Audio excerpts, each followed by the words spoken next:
สบายดีพ่อแม่พี่น้องมื้อนี้มาพบพ่อกับสองหนุ่มลาวบ่าวสารวัตรมื้อนี้สิพามาเบิ่งไห้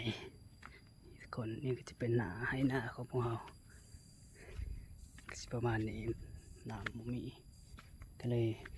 จุดดำก่อนเพราะมันดำบ่ได้บ่มีน้ำนี่คือดำไปแล้วช่วงคนลิ้นได้ประมาณ3ไห้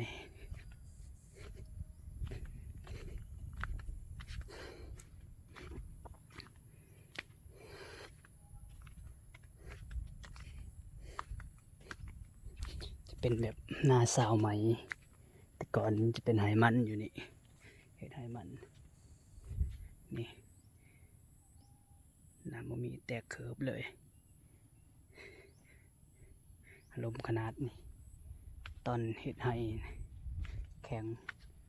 มันมาเห็ดหน้าลมไถแถบเวกใดเลย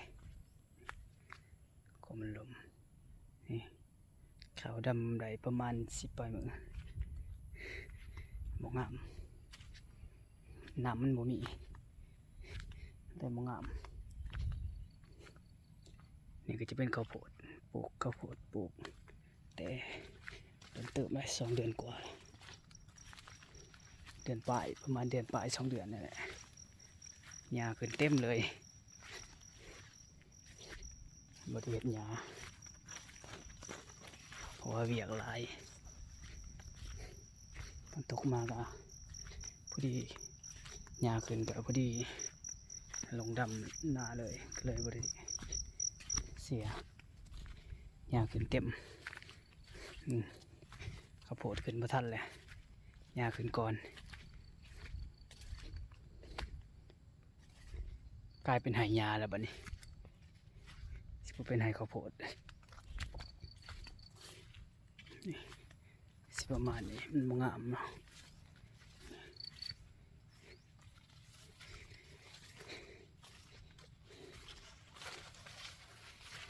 มันบ่ค่อยงามปานใดนี่สิทอกเลยซ้ำนี่เห็นดอกละ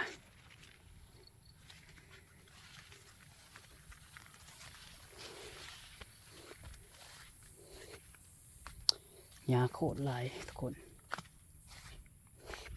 หลายคักอะไรหญ้าอยู่นี่ส่วงเห็ดมันก็จนเช่า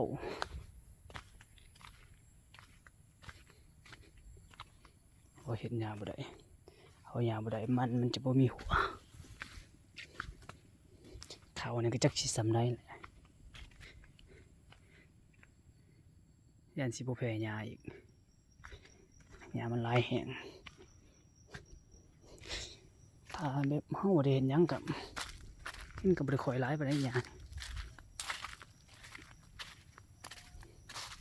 แต่แบบเฮาไถเห็นแล้วหญ้ามันจะขึ้นหลายถ้ามันขึ้นธรรมชาติมันขึ้นบ่หลาย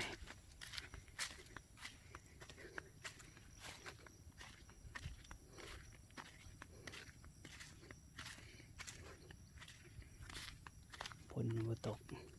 ถ้าฝนตกอยู่นี่มันก็จะได้ประมาณ11ไห้ทุกคนหน้าอย่างนี้ไห้ใหญ่เลย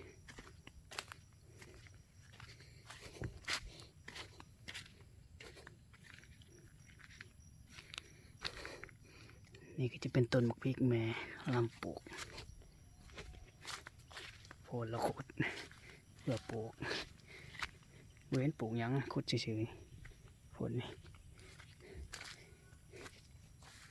เว้นยังแตกขึ้นเอาให้เราจุดอยู่โอ้ฝนเงียบฝนตกเลยทุกคนฝนเริ่มตกลงเลยเมื่อคืนนี้มันตกแห้งเติมน้ำนี่แต่ก่อนถ้าฝนมาตกน้ำมันเบิดเลยอีฝนตกมาน้ำมันไหลแต่อยู่นี้มันไม่ค่อยมีน้ำฝนเป็นดังมาหน้าใหม่เลยน้ำมันบ่อยู่ผัวกำลังตีขันตีนี่ละตีแล้วก็ว่าสีดำเลยมาโหสิได้เห็นหรือบ่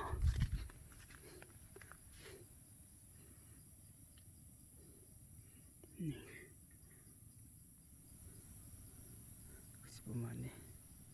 สุ่มไก่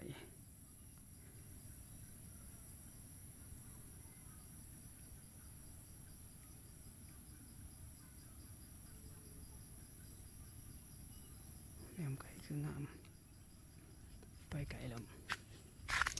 โอ้มีเขา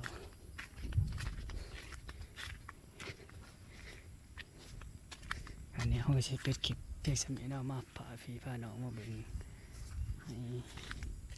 ให้เป็นในชมสำหรับที่นี่ก็ถ้าผิดพลาดประการใดก็ขอโทษขออภัยเพราะว่ามือใหม่เห็นว่าโอ้ยังบ่มีผู้ติดตามทุกคนฝากกดไลค์กดแชร์กดติดตามให้เด้อเพื่อเป็นกำลังใจให้สองหนุ่มลาวบ่าวสารวัตรบ๊ายบาย